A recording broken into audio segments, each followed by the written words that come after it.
What makes you think you're gonna make it in life? Man, you gotta stop selling this stuff to this guy, man. Stop it. It's getting old. Go get that job that you let go of paying you $12 an hour and part-time get a degree. Stop taking these damn risks. We're not meant to do something big with our lives. Simple as that. Pat, I want you to know this voice is never going away. This voice is always going to be there. No matter how much money you're going to make, it's always going to be there. The great thing about it is, though, every morning you wake up, you have a choice on which voice to listen to. But I want you to think about a completely different thing right now. Let's just say you do nothing. Let's just say you buy into your fears. Let's just say you buy into every single thing you're worried about. Let's just say you don't make any decisions to go after your dreams. Fast forward 10 years from now, 20 years from now, 30 years from now, 40 years from now. Let's just say your funeral's around the corner. You have 50 people there, 100 people, maybe 200 people show up. These are your friends, family, and people that love you. So you'll be loved for one generation, remembered for 2 generations, and forgotten after that. Is that truly the life you want to live?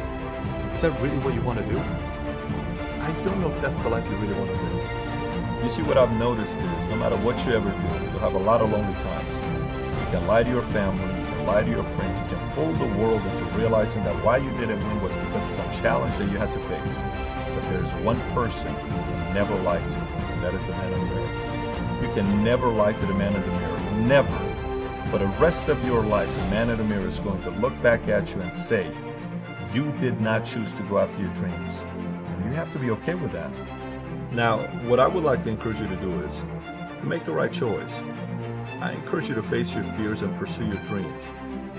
Go pursue the dreams that matter the most to you. You only got one shot at this thing here. And if it works out, man, it's going to feel so good for you.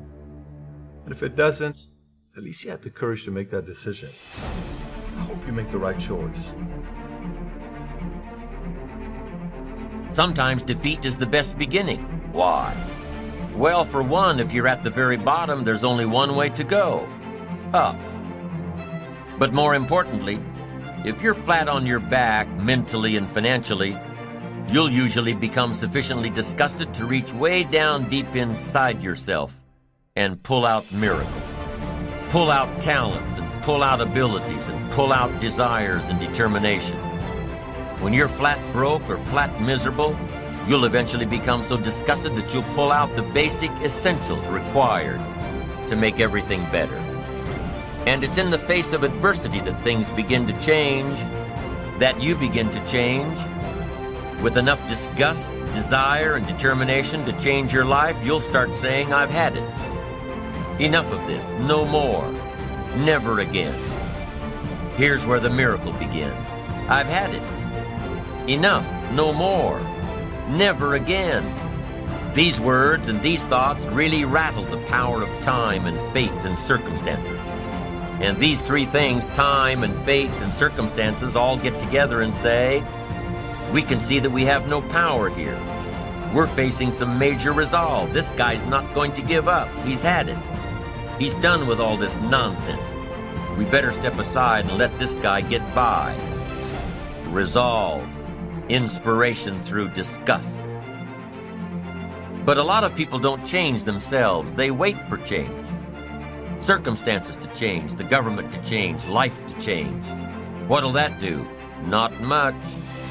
These poor unfortunate folks accept their defeats and wallow in their self-pity. Why? Because they refuse to take control of the situation. They refuse to take control of their life, their career, their health, their relationships, their finances. They refuse to take control and take responsibility and get sufficiently disgusted to change it. I talked about decisions in the beginning. We talked about expectations. I'm about to wrap this thing up. Listen to me. You can't make a difference until you make a decision. You better hear what I'm telling you, man. I'm talking about the secret to success. I'm always telling you how I went from one spot to the next spot. And that was it right there. Listen to me. Catch the first principle. You got to hear it. You can't make a difference until you make a decision. So, for real, some of you, man, you keep crying. You complaining about your job. You complaining about where you are financially. You complaining about your relationship. You complaining about your opportunities. You complaining. Listen to me. You murmuring and complaining. You complaining and complaining and complaining. Shut up. stop complaining and do me a favor. If you want to make a difference, all you got to do is one thing. This is how you get started. You want something different, listen to me. All you got to do is make a decision. That's it. And for those of you who've been making the wrong decision, all you got to do is make the right decision. But if you want to make a difference, make a decision. Are you hearing what I'm telling you? What I'm trying to do for you to take you to that next level is I'm trying to give you control of your life back. Some of you ain't got control. You talking about your job. You got control. Listen to me. Some of you talk about your economics like you ain't got no control. You got a control. I want you to know that your life right now is the sum total of your decisions. Not your mama's decision, not your daddy. Listen to me. Even if you made their decision, you decided to make their decisions. So I need you to do me a favor. I need you from this day forward for the rest of your life, make a decision. I'm addicted to living my life. I'm addicted to just being happy as much as I possibly can. I'm addicted to helping people. I'm addicted to believing in myself when others did not. I'm addicted to understanding that sometimes when you feel that you are in a position that you can't go on, you got to have enough addiction in yourself to believe in yourself to push forward. Now, addiction comes in many different shapes and sizes. And there are a lot of people out here that are going to judge people who are addicted to things that we all know in most cases may not be helping them. But who am I or who are you to judge them?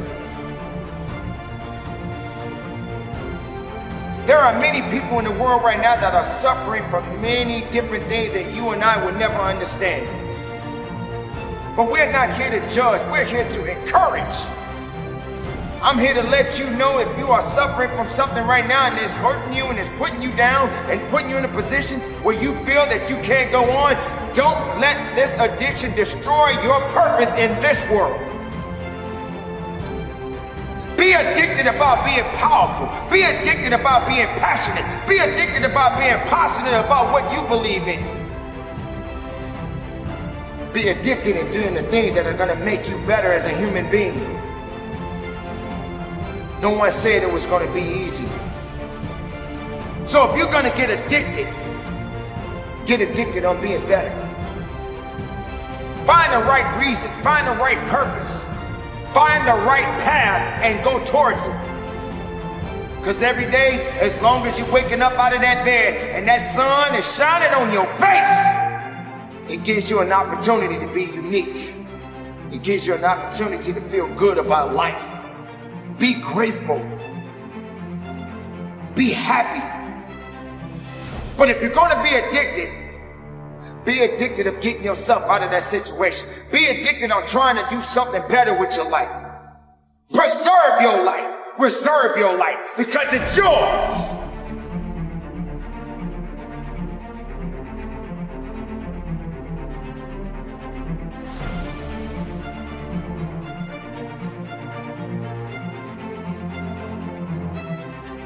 Yeah, there are people out there that don't want to hear a message like this. There are people out here that don't want to hear this type of truth. I'm not here to commercialize it. I'm not here to tell you that it's going to be okay, because sometimes it just won't be okay.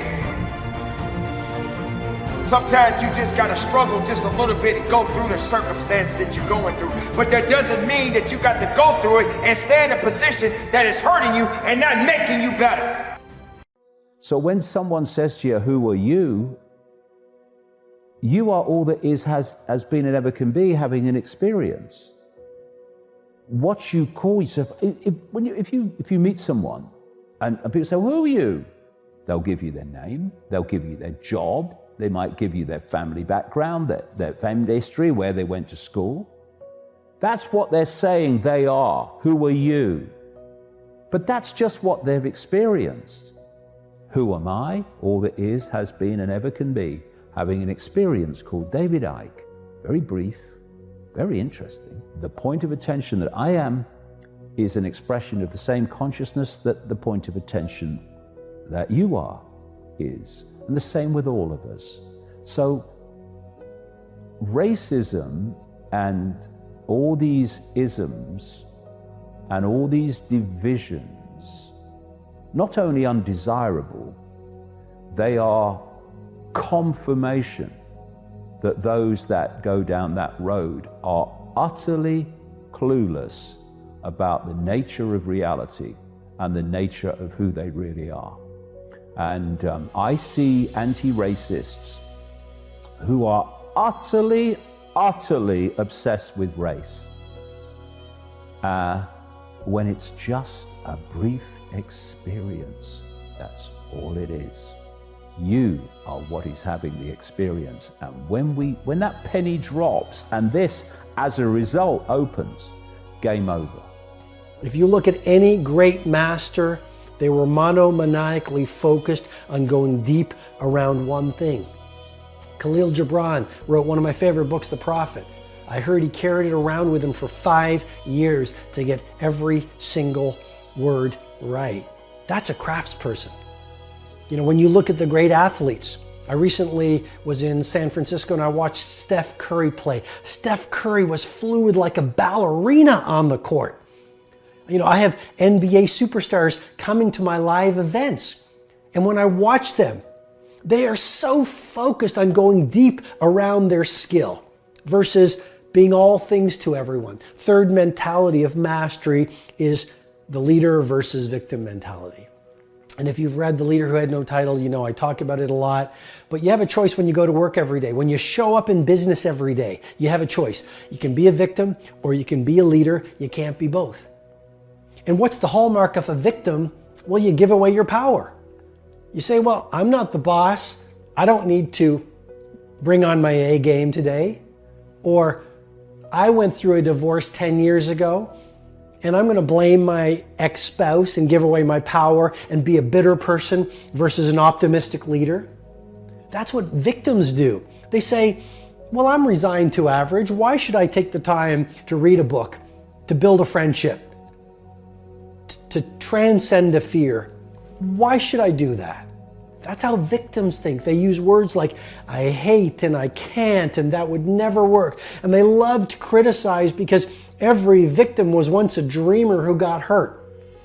And now they sit back in their armchairs and they criticize other people because they're too frightened to get into the game.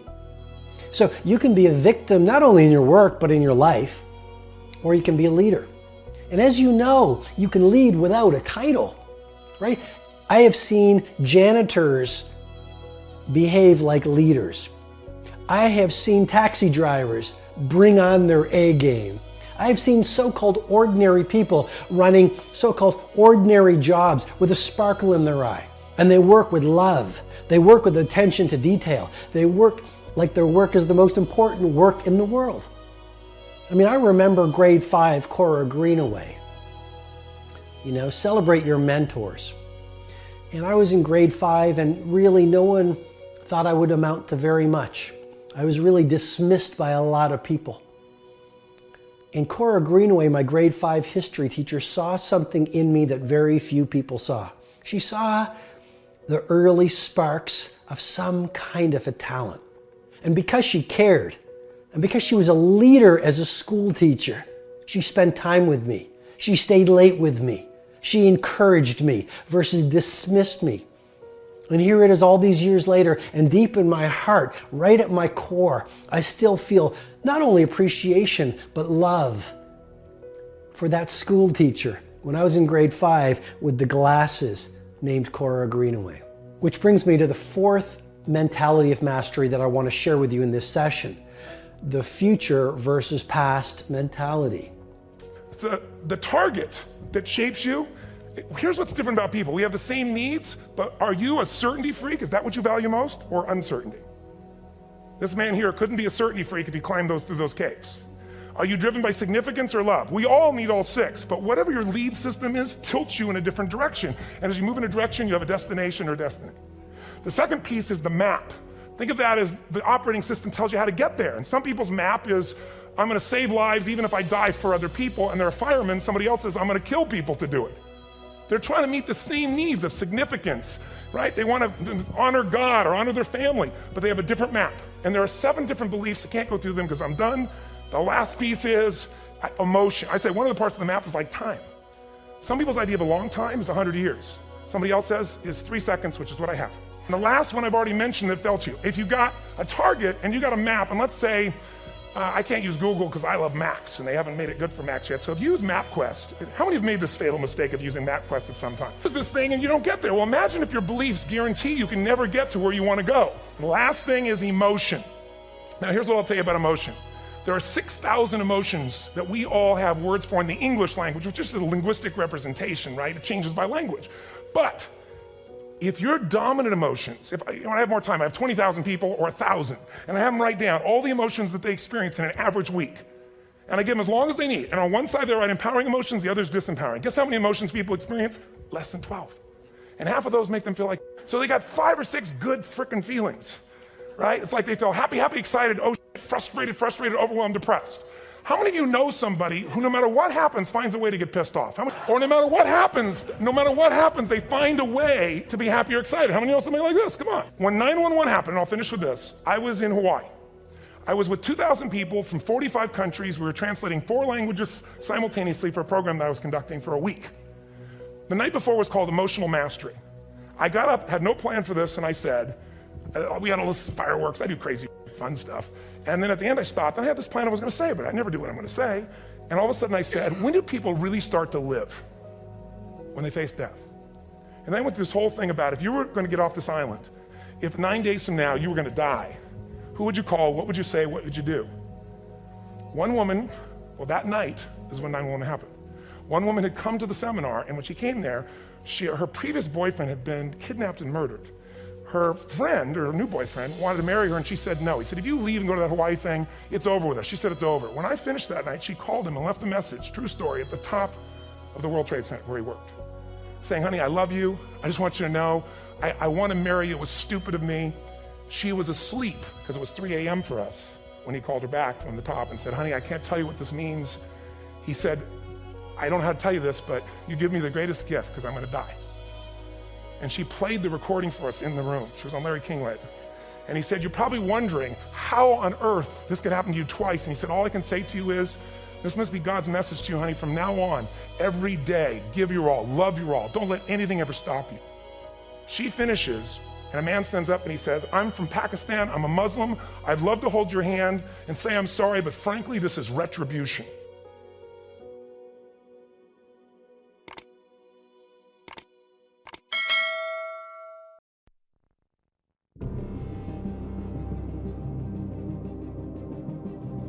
I'm a college dropout.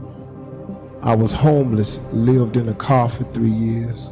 I've lost every single thing I had, family included. I've been written off so many times. But today, the person that you sitting in front of you is a process. I want to talk to you for a moment about the process. Everything that's happening to you is God is processing. And if you need to be tough, when you get to where you're going, then he gonna toughen you. See, the route you on right now is the route you got to take. You just gotta understand you ain't the only one. Because if you just keep on walking with God, God has a way of making everything all right. But he warns us that the steps of a good man are ordered by the Lord. Now, the term steps implies process. Means it's gonna take a while. Because a blessing given too soon is not a blessing at all. I can give my son the car keys now, but had I given it to him when he was 5, it would not have been a blessing at all. He can't handle it. So would I be a good father if I gave him a good thing too soon? Sometimes my goodness is proven by my ability to say not yet. Nobody wants steps. They're not attractive. The only reason we have steps is to get us to a higher level.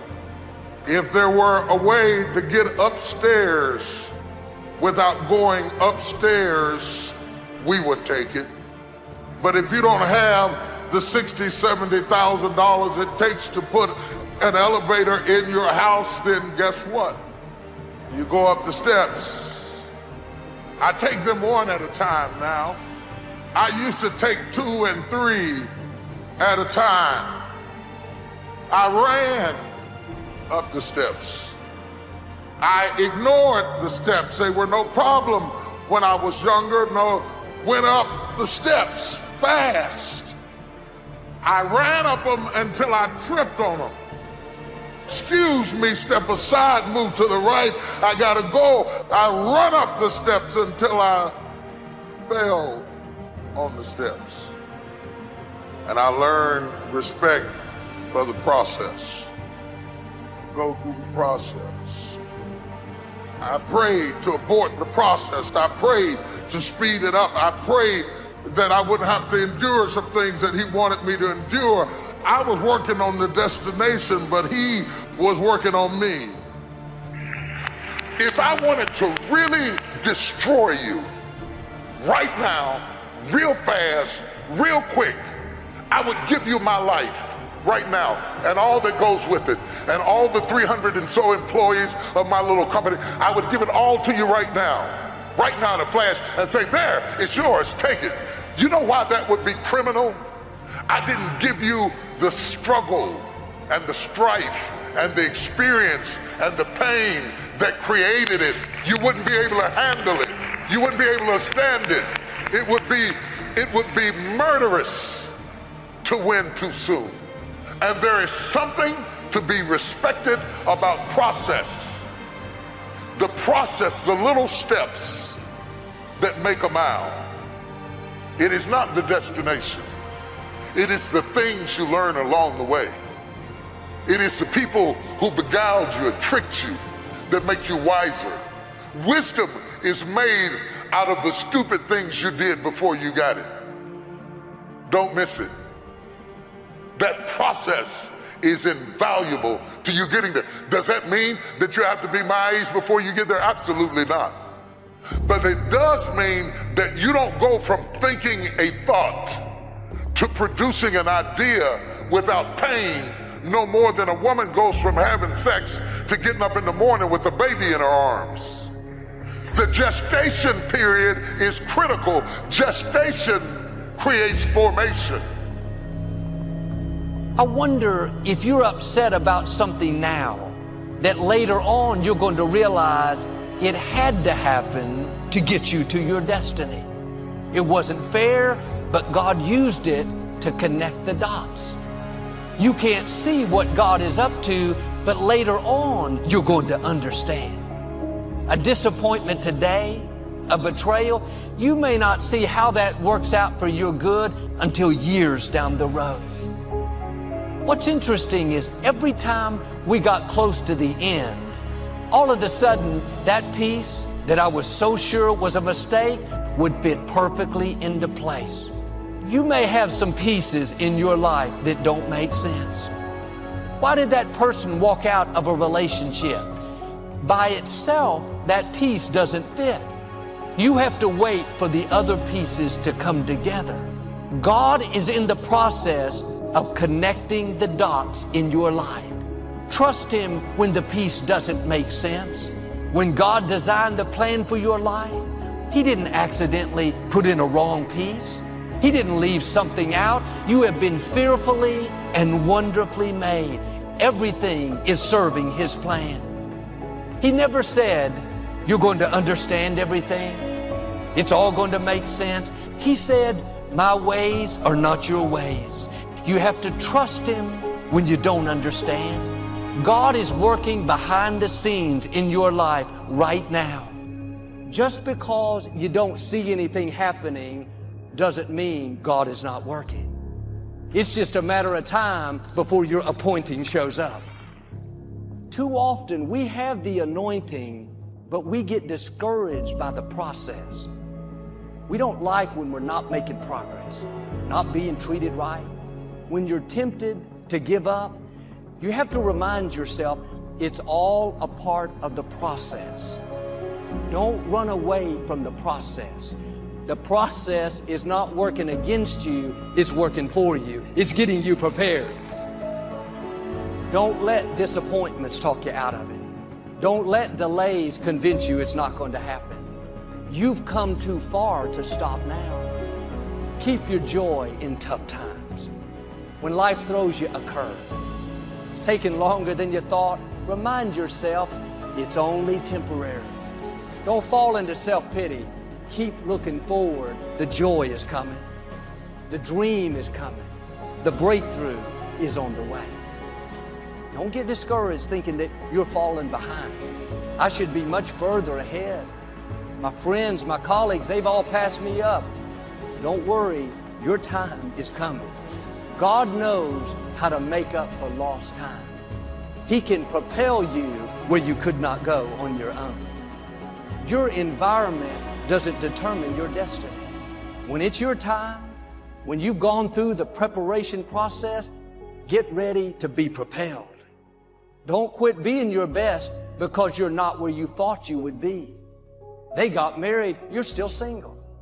They're in the new place, you're still in the old one.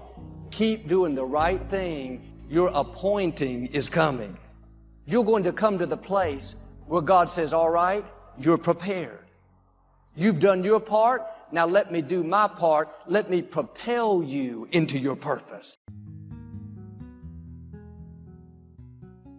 And there's some things that we're supposed to do that many people using the same method, the same team, the same relationships, the same information, the same approach, and they stop saying it can't be done. I remember as a kid, we used to say to illustrate whether or not someone can accomplish something and whether or not they could not, to illustrate the impossibility of them accomplishing something, we would say, oh, you got a chance of doing that as a man going to the moon. Shut up. Get away from me. Hey, we've gone to the moon. We don't say that anymore because when I was a kid, it was seen as impossible for man to go to the moon. That's no longer a reality. The Wright brothers, when they were able to create a vehicle that was only up in the air for about 6 seconds. Up to that point, the belief was for centuries, man couldn't fly. Because if God wanted man to fly, he'd have given him wings. You will never fly. You're not a bird. Get used to it. You're not even a pigeon. Get used to it. Might be a pigeon in your thinking, but you cannot fly. That was the belief. But the Wright brothers, who came alone and their father was a minister, and that was his belief, they had breakthrough thinking and they changed the approach on what it would take to transport our bodies in the air. You came here to do something. Some people know right away. Nina Simone, who climbed up on a piano at 5 and started playing by ear. Some people know right away of what that is. And there are some, the majority, because they have not been exposed or seen something, that they have the abilities of greatness that they have within them that they can do, but they have not seen anybody doing it yet. So they don't even try. That's why one of the most important things we can do for our children is expose them to things so that they can begin to see themselves in other people. When I was at Booker T. Washington High School, when I saw Mr. Leroy Washington, I was exposed to this man who said to me, young man, go in front of the room and work this problem out for me. Oh, sir, I can't do that. Why not? I'm not one of your students. Look at me. Yes, sir, go and do what I'm asking you to do anyhow. I can't, sir. And then the other students started laughing, saying, he's DT. He's got a twin brother, Wesley. Wesley is smart. He's DT. And he asked, what's DT? He's the dumb twin. And I said, I am, sir. And he came from behind his desk and he looked at me. He said, don't you ever say that again. Someone's opinion of you does not have to become your reality. And so how people live their lives is a result of the story they believe about themselves. And because I was called the dumb twin, because when I was in the 5th grade, I was put back from the 5th grade to the 4th grade, and Mrs. Mary Ford Williams, who was the principal at Douglas Elementary School in Overtown in Miami, came in and said, please point out the kids that are causing all of the problems. And I was among those, and said, we're going to put you back from the 5th grade to the 4th grade. These are educable, mentally retarded children here. They can't learn. We're going to put them in a special class by themselves. The kids called us the Dodos. I was in the Dodo ward. Bullying didn't just start. That's how they bullied us. We were in the Dodos ward. We ate together, and we were in the class by ourselves. We only went with other kids to the cafeteria at eating time, at lunchtime, and physical education. Other than that, the Dodos were all in one room because the belief was we could not learn. We were dumb. And then this man spoke. Because now in your Dodo ward, they don't give you anything to do but entertain each other, and you color, and you play, and you clown around. Because the belief was, there ain't gonna be nothing. No one, listen to me, write this down, please. No one, I don't care what anybody tells you about your child, no one, they should label jars, not people. No one rises to low expectation. And when you have low expectation for people, you treat them in a certain way. Did you hear what I just said? You treat them a certain way. How you look at them, how you talk to them, what your expectations are for them, and the tools that you make available for them, and the time, the energy, and the effort that you put in with them. People learn differently. I'm among those. I can't write a speech, but guess what? I can give you a speech. Writing it just straight out, that's not my style. I have to talk into a computer or a recorder and have it transcribed. That's my style.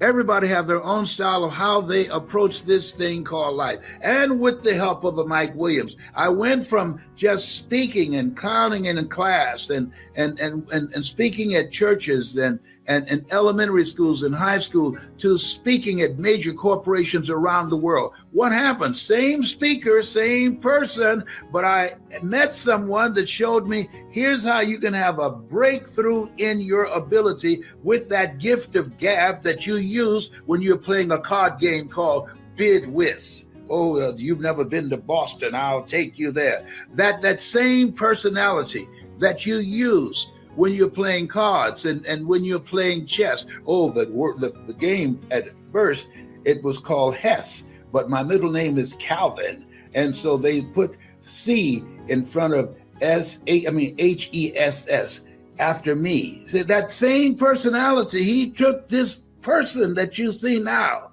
that was labeled educable, mentally retarded, and took this voice and this story and a different approach that allowed me to be able to change people's lives. When Miles Monroe, Dr. Miles Monroe, I talk about him a lot, I miss him. He said, rob the cemetery of your genius. Just look at your life right now. I'm asking you to look at your life. Just begin to review yourself. This distance that you've come thus far, that distance is longer than the distance that you have left. And I encourage you, if you're ready to maximize that, I encourage you, if you're ready to live from your greatness, I'm encouraging you, if you're ready to take a chance on you, well, what if I don't make it? So what? Nat Turner, he never lived to see us being free, but he struck a blow that ultimately broke the back of slavery. And millions of others, brothers and sisters. How you can use your talents, your abilities, your skills, your knowledge, your story, your voice in a different way and become more impactful, and how you can build relationships that can take you to another place that eye has not seen, ear has not heard, if you can feel me in your heart, if you can identify with what I'm saying, if you know in your heart of hearts, and I'm not asking about being practical and logical and realistic. Well, I'm too old. Oh, I don't have enough money. No. Oh, you don't know the failures and disappointments that I've had in the past. That has absolutely nothing to do with what I'm talking about right now. Forced into great introspection, existential questions of, who, what, where, when, and why, and how. I didn't have a crutch. I didn't have my car. I didn't have a girlfriend. I didn't have a job. I didn't have money. I didn't have my parents. I didn't have friends. And I was lost in trying to find a bit of a compass and an anchor. And some odd things were going on for me in my relationships with some people there where I was questioning my own sanity. And that moment where I was asked to call someone mom and pop, in my chaotic life and my anarchic brain that I was living in at the time, that was the first bit of real clarity that I was like, no, that is not open for discussion. All these other odd things that have been happening to me, I've been tallying up to, it must be a cultural difference. It must be a cultural difference. This was something that I went, culture my backside, man. I don't care, place, time, whatever. That's not negotiable for me. So I said no. And it was very clear, and it gave me clarity. It gave me some identity, and it was just an obvious thing to deny. That really helped with my sanity. Something that was so clear to me that was black and white. I needed that at that time in my life. It's hard to find those things in life in general. Don't trip yourself and face plant because it's going too good. Don't get nervous. No, embrace it and stay in stride because the uphill will be there in a minute, and you'll have to break a sweat, and it'll be hard again. It's also about not creating false drama when it's not needed. And I see a lot of people do that, and I've fallen susceptible to it as well. The drama's going to come. Look, we all like pleasure over pain, but I think what we forget sometimes is that there's a greater pleasure that can come with going through a pain. If you go through resistance and you choose resistance at the right times, and you go through it, you have greater, more evolved pleasure on the other side of it. Look at the world a lot of our young people are living in. We're all connected, but nobody's with each other. Their world is massive. They have more outreach than any of us ever have, but they're more isolated than ever before. So it's inevitable, human nature. Me, I'm betting you, I feel sound with myself. My spirit feels good. I got 3 children and a wife. But even I'll have a different reaction if you give me a thumbs up on my comment or a thumbs down. That like, dislike comment that you put today, it's gonna outlive you. It's immortal, it's permanent. You and I are not permanent. That comment is. Think about before you click and what you put out. Are you putting out something today that you're gonna look forward to looking back at? Are you putting out something today in your resume of life that is going to write your eulogy after you're gone, which is going to introduce you forever when you're gone? Think about it. It can affect you. And so a lot of our youth is living in that world where their emotional feelings about themselves and their own identity is based off your reaction, strangers' reactions, some of them which may not have even read or cared about what you were actually putting out and didn't care about the intent.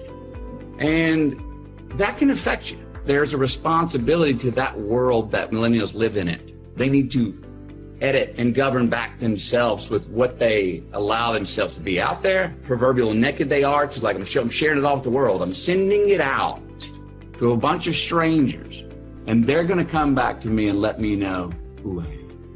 Would I be sitting here right now talking to you with the life I have? I'm very confident that I would have had some sort of enriched life that I felt satisfied and felt joy in living if I'd have been doing something else. But at the same time, those moments, what I can really speak to is that I manned up. I remember things that were mortal in life that I had reverence for. Fame, money, success, people. And all of a sudden, while I still respected them, instead of looking up at all of them, they came down. The reason that I think people believe what I say is that I'm very pessimistic. Most times when you listen to someone who's a motivational speaker, let's say, it fills you with a temporary optimism, but you go home and the wiser part of you knows that mostly it's it's the painting over of rotten wood with a fresh coat of paint. And I tell my audiences very clearly that their life is going to be difficult, and sometimes difficult beyond both imagining and tolerance. And that is definitely in your future, if it isn't in your present, and for many people it's in their present. And that can be unbearable, that enough to turn you against life itself, to corrupt you, to drive you to nihilism, to drive you to suicide, and worse, to drive you to thoughts of vengefulness, of infinite scope, to not only be turned against yourself and your fellow men, but to be turned against being itself because of its intrinsically brutal, in some sense, nature. And that it's worse than that, actually, because it's not only that we suffer, and that will necessarily occur, but that we all make our suffering worse because of our ignorance and our malevolence. And everyone knows that to be true. And so the discussions start, let's say, on an unshakable foundation. But then I can tell people, look, despite that, we're remarkable creatures. You know, we're capable of taking up the burden of that suffering and facing the reality of that malevolence voluntarily. We can actually do that. And all of the psychological evidence suggests, and this is independent of your school of psychology, if you're a practical psychologist, a clinical psychologist of any sort, the evidence is crystal clear that if people voluntarily confront the problems that face them and the malevolence that surrounds them, that they can make headway against it. And not only psychologically. So it's not only meaningful to do that psychologically, which it is, to confront the problems that torment you voluntarily. That's meaningful psychologically. But it's also practically useful in that you can actually solve some of the problems that beset you. And God only knows how good we could get at that. You know, I mean, I don't know what percentage of human effort is spent in counterproductive activity. You know, I'm not an absolute cynic about that, but I mean, when I talk to undergraduates, I ask them, you know, how much time do you waste every day by your own reckoning? And it's somewhere between 5 and 8 hours. I walked the students through an economic analysis of that. I said, well, you know, why don't you value your time at $50 an hour and calculate for yourself just exactly what you're doing to your future by your inability to discipline yourself. It's worth thinking through. In any case, people do waste a lot of time, and they also act counterproductively a lot of the time. Regardless, we do make progress, and we can thrive under the difficult conditions that make up our lives, and we can resist the malevolence that entices us. That's within our power, and we don't know the limits to that. And we also know that it's better to, we all know this, that it's better to live courageously than cowardly.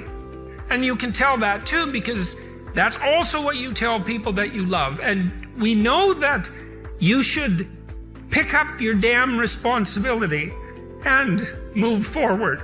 Everyone knows that. It's part of our intrinsic moral nature.